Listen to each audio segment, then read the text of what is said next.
Good morning from beautiful Brisbane, Australia. How are you this morning? It's very cool here, but it's beautiful because we do humid summers here. So when it gets very cool, it's not freezing cold like you have it in America, where it is freezing cold. I have a jumper on, but it's not snow cold. Is probably the best way to put it. It's Friday here and we've had a big week of learning. My name's Linda, I'm a trauma recovery coach and I help bring you from recovery through to remission with information and practical applications. So today I want to share with you some information about traits of truly authentic people and how and why, when we've got complex PTSD, we don't actually recognize these people. Our neurobiology wired in childhood means that we come to accept as a norm, or know as a norm, not that we want to accept it, that the dysfunction is part of life, the toxicity is part of life. So what we want to do is be able to practically set our boundaries with good, healthy information. We also need to know and understand that when we're triggered, or when we've been living in hypoarousal or hyperarousal for a considerable amount of time, one of the things that's offline is our perception. So we're not able to actually perceive other people, how they really are, because we're still running around in survival mode.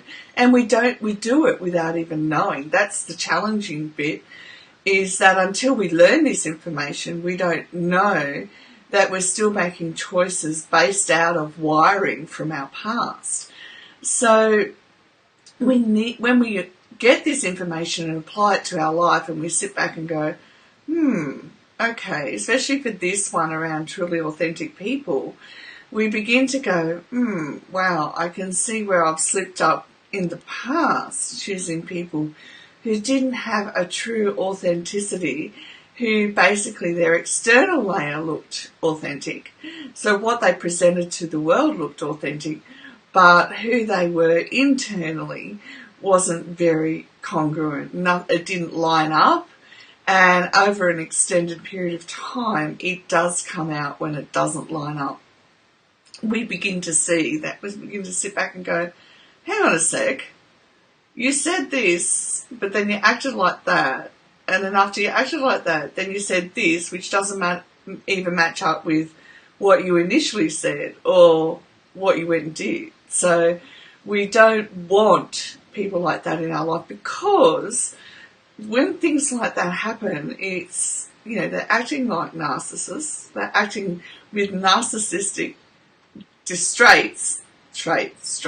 dire straits this morning, traits, then they're acting out of narcissistic traits.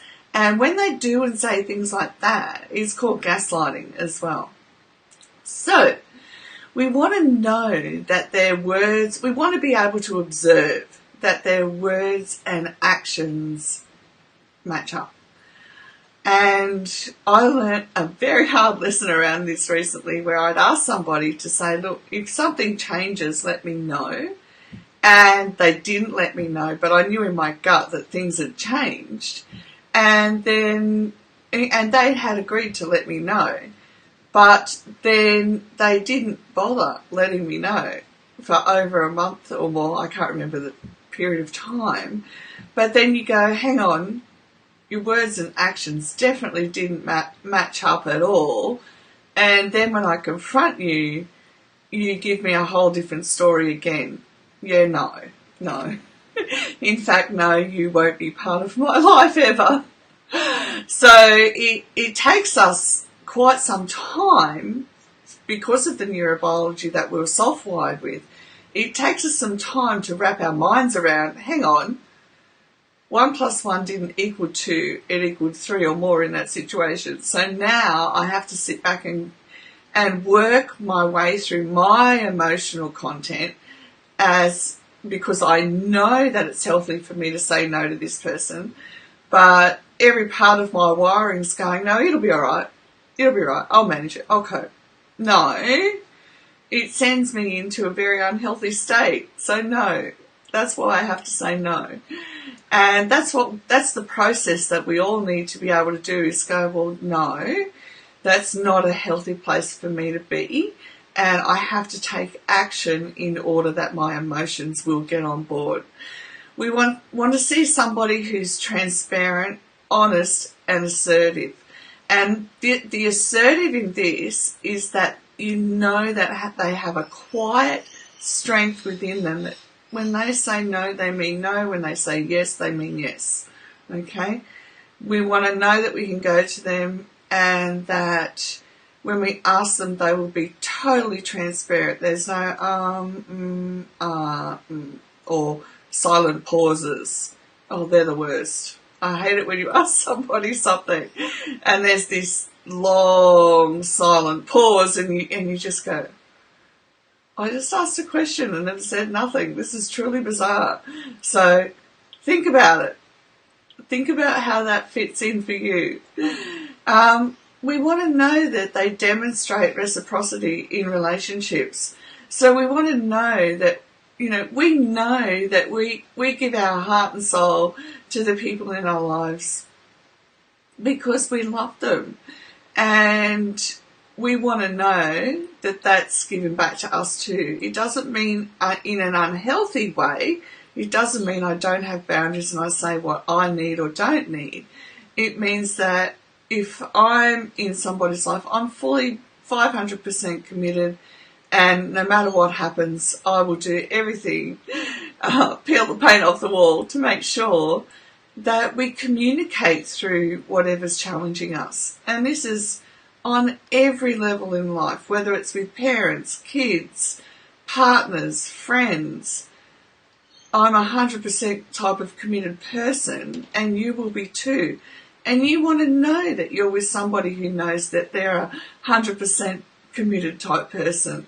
And often other people aren't. That's okay.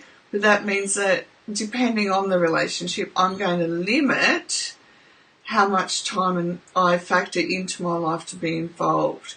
And it's not selfish. We're not selfish doing this. We're perceiving the reality of what happens. And we're saying, okay, that's what I need to do in this situation. And that's okay. We don't want to not be able to give everyone 500% of us because we love with such passionate abandon. But we also have to be realistic, practical, perceive what's needed and move from there. Okay? They are open-minded. If you come across somebody that has issues with other people, rants about how other people should live their life, doesn't love other people unless they're the same as them. Oh, look, the list could go on. I mean, I've even had messages from people who don't know me, just attacking me for being white.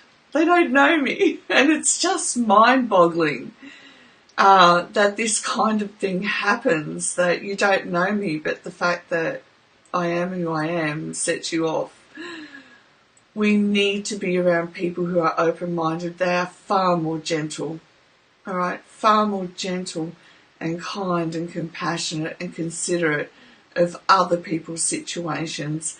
And these type of people don't try to control everybody else in the most underhand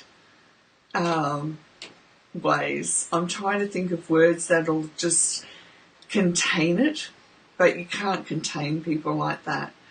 They don't want other people to have their own space and their own mind and their own way of being in the world. They truly believe inside of them that the world would be a better place if everyone was like them.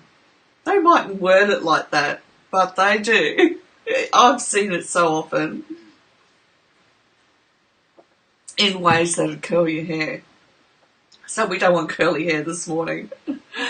Okay, these are people who will make you feel at ease. So think of the people that you know that you can just go and talk to, and they make you feel at ease. All right, That's a truly authentic person. And it doesn't mean they don't have boundaries and they say, look, I can listen today or I can't listen today. It means that they will always make you feel comfortable, all right? No matter what. Even if they feel uncomfortable saying, I need these boundaries in place, they will still make you feel comfortable. They're definitely not superficial.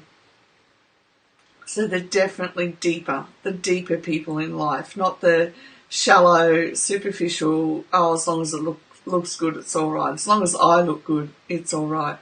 And I can guarantee you they don't know the words I'm sorry. They don't know how to apologise in a relationship and so much more. Not swayed by material objects. Okay, so people who look only for the material, you'll find that they're shallow. They take personal responsibility for their thoughts, their actions, their words, their deeds, their life. So they're not waiting for somebody else to come along and solve their problems. They do cultivate meaningful relationships. And it doesn't mean that you can cultivate a meaningful relationship with everybody who crosses your path. But you're aware by observing them out in community that they will cultivate a meaningful relationship long term with other people. They're not driven by their ego. So that comes back to not being driven by shallow things. They're not driven by, look at me, I'm wonderful. And you'll find that across the board in life in many, many different ways. They have a strong character, okay? Now, when we use the word strong, it doesn't mean overpowering. It's just that you know that they will always go to their values before they take action. They won't respond to other people just on the whim of a, just like bang, flash in the pan. They will take time to do things from a place of character. And they create their own path in life. They're not just doing the 9 to 5. I'm not talking about doing 9 to 5. I'm using it as an analogy. They're not just doing the 9 to 5, putting the hours in and going, right, well, I've done my bit. This is about life. It's not about the actual job. They're going, oh, well, I've done my bit now, so I can sit down and do nothing, really. The people who are truly authentic look to create their own path in life. And that doesn't mean, let me reiterate, it doesn't mean they don't have a 9 to 5 job. It means that they search and seek for a deeper meaning in life and what they're going to do with their life, what they feel passionate about, what they want to do. And it doesn't mean that they don't have their own challenges to overcome. Life is this ongoing challenge, and they will do it authentically. They will admit that, I'm facing this challenge, but I know that I can get through this too. All right, I hope these traits help you begin to sit back and evaluate other people in your life, but also where there's areas of your life you'd like to be more authentic as well. I love you all heaps. Thanks for joining in this week. And if you have any questions or comments, please feel welcome to leave them down below. And if you're here for the replay, let's do a hashtag replay today and have the most gorgeous, authentic weekend. Bye for now.